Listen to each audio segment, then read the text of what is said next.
Čauky lidičky, zdravím vás, já Květelska a vítám vás u mého druhého vlogu, ve kterém bude o jojo.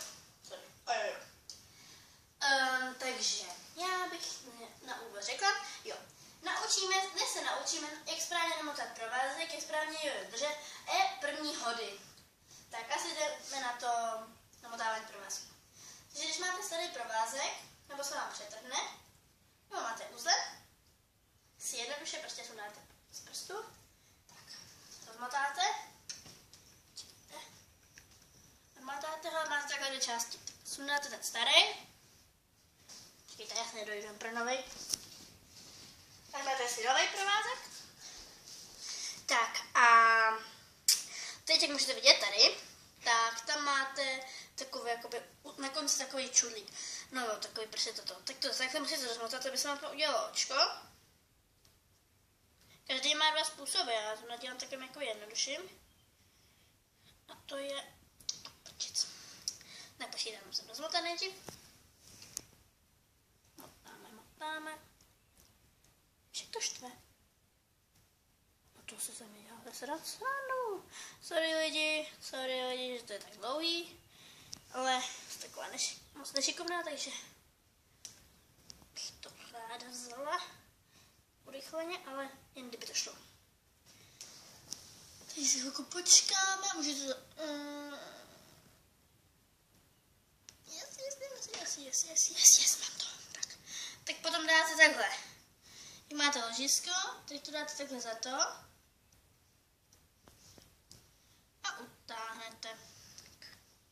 Každý má jiný způsob, tak nekritizujte to, protože každý má jiný způsob. A tady ten takový zvláštní, ale namotáte, mělo by vám to fungovat. Pokud ne, tak jste to udělali někde chybu.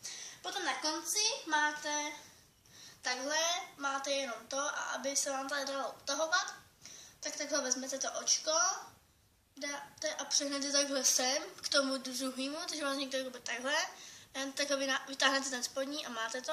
Doporučuji dávat si to sem, provázek, a ne sem, jako to dělám většinou já.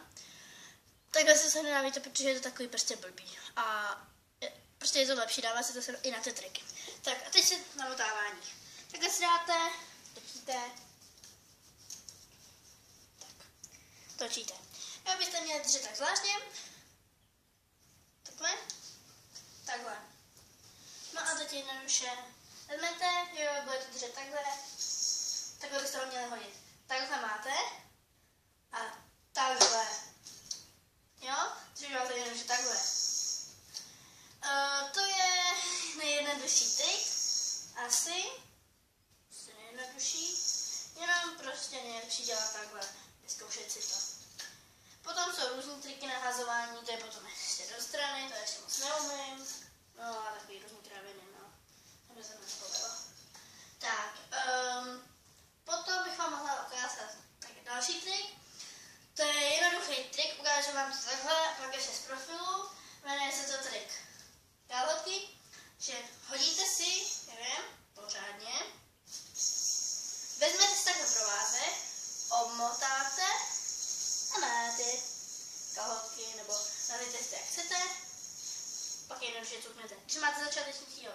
Když máte potom pokročilejší, který se vám nedaří takhle na cuknutí, ale vrátí se vám to, když musíte udělat tohle, tak vlastně uděláte, musím to povědět. Když máte, no tak sorry lidi, to bude docela složitý to udělat s tím. A dáte to takhle. Druhý už trošku těžší trik, no vám to ještě udělat z profilu, že máte, dejte si jen,